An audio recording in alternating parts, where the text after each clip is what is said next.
لے کر آتا ہے، نئی کرامت لے کر آتا ہے، نئی بزرگی لے کر آتا ہے، نئی دعا لے کر آتا ہے، نئی شفا لے کر آتا ہے۔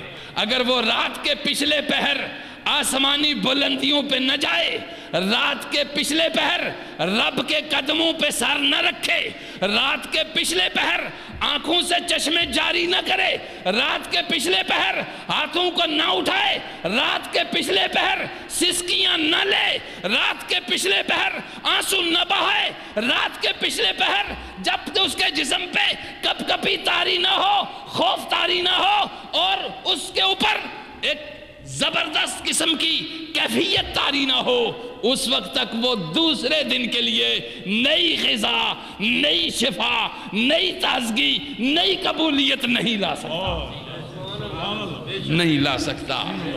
فرمایا پانی گندا ہو جائے پھر لوٹ جاتا ہے پروردگار کی طرف۔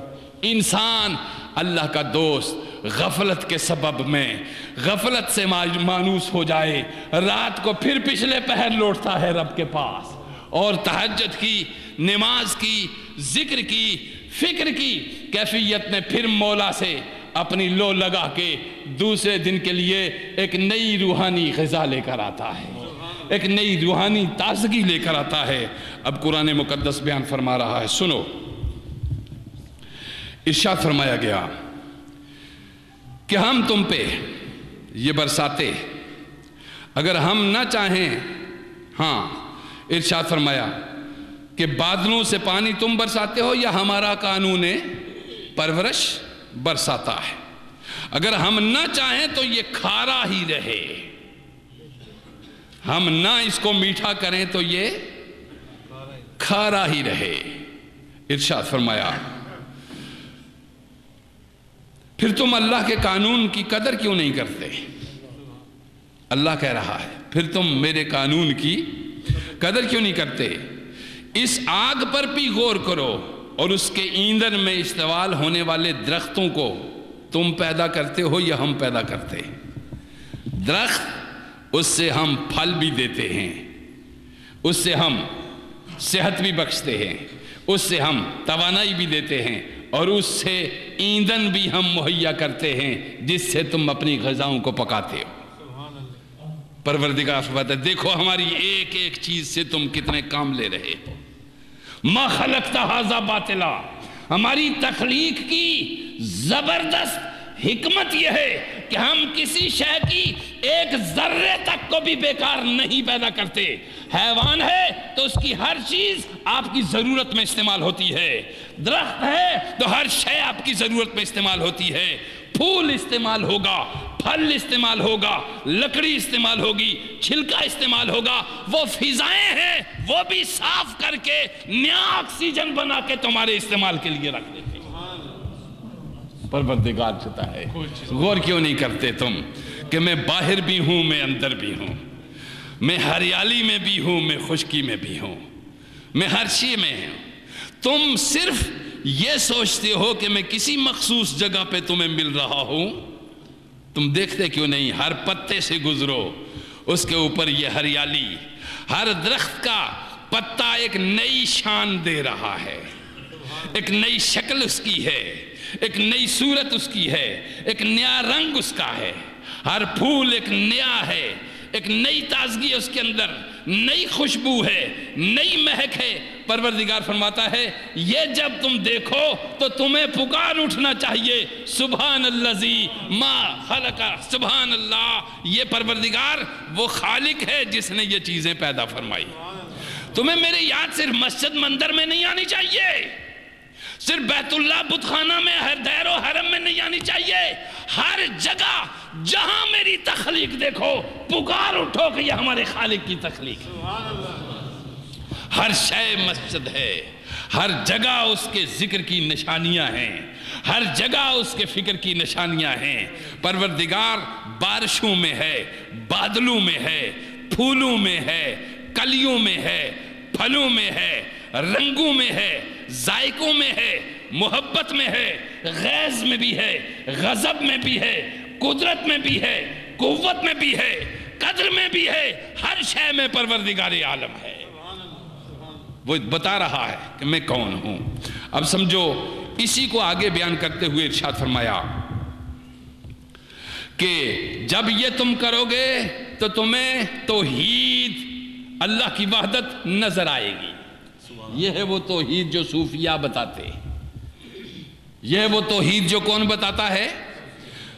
اللہ والے بتاتے ہیں، صوفیہ بتاتے ہیں، جو ایک ہی سائیڈ پہ ایک ہی طرف فوکس ہوتے ہیں، کسی دوسری طرف رخ کرنے کا ان کو موقع ہی نہیں ملتا، کسی طرف نہیں مڑتے وہ سوائے اپنے پروردگار عالم کے۔ ہر پھول کو دیکھیں، ہر شے کو دیکھیں، وہ ہر شے میں پروردگار کا حسن دیکھ رہے ہوتے ہیں، اس کی تجلیات دیکھ رہے ہوتے ہیں، اس کا ذوق دیکھ رہے ہوتے ہیں۔ پھر ارشاد فرمایا کہ سنو کہ میری وحدت اور میری توحید تمہارے اندر وحدت پیدا کرے گی، میری توحید تمہارے اندر وحدت پیدا کرے گی۔ ذرا توجہ دیجیے، توحید اگر وحدت پیدا کرتی ہے تو یہ فرقے کیسے؟ توحید اگر وحدت پیدا کرتی ہے تو یہ جنگیں کیسی ہیں؟ توحید اگر وحدت کرتی ہے تو یہ قتل و غارت گری کیسی ہے؟ توحید اگر وحدت پیدا کرتی ہے تو یہ فساد کیسا ہے؟ توحید اگر وحدت کرتی ہے تو یہ لوٹ مار کیسی ہے؟ یہ انسان کا قاتل کیوں ہے؟ یہ انسان کی جان، مال، عزت، آبرو کا دشمن کیوں ہے؟ یہ انسان کے لیے رہزن کیوں ہے؟ یہ انسان کا دشمن کیوں ہے؟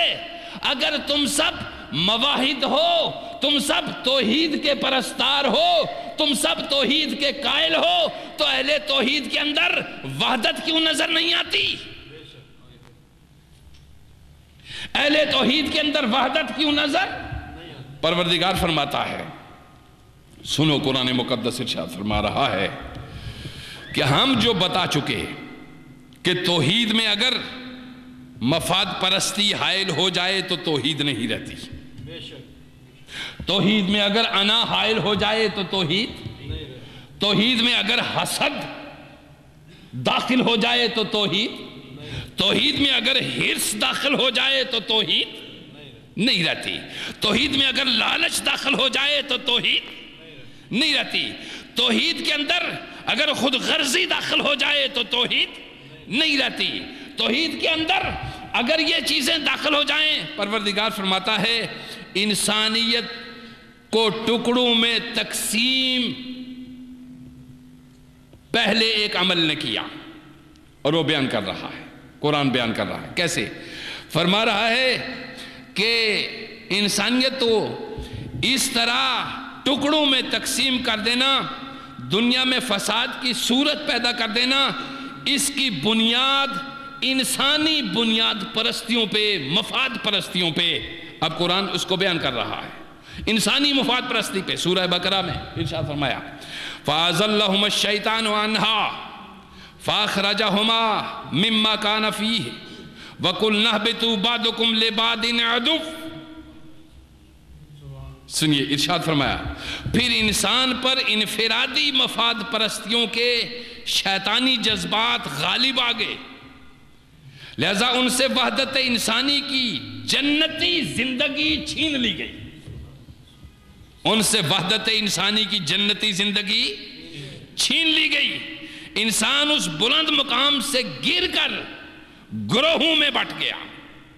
توجہ دیجئے، اب یہاں قرآن بیان کر رہا ہے کہ وحدت کہاں تھی، اور جو بٹے تو تم کہاں سے بٹے، جو تقسیم ہوئے تو تم کہاں سے تقسیم ہوئے۔ فرما ہر گروہ دوسرے گروہ کا دشمن بن گیا، ان میں ذاتی مفاد کی اور ذاتی ہرس اور لالچ کی زبردست قسم کی گانٹھیں لگا دی گئی۔ اب یہ بیان کر رہا ہے کہ انفرادی مفاد پرستی کیا ہے؟ سب سے پہلے اللہ سے کیا ہوا وعدہ توڑنا، اللہ سے کیا ہوا عہد توڑنا۔ ارشاد فرمایا کہ اللہ سے کیے ہوئے وعدے کو توڑنا وہ کس طرح ہے؟ الذین ینقضون عہد اللہ من بعد میثاقہ،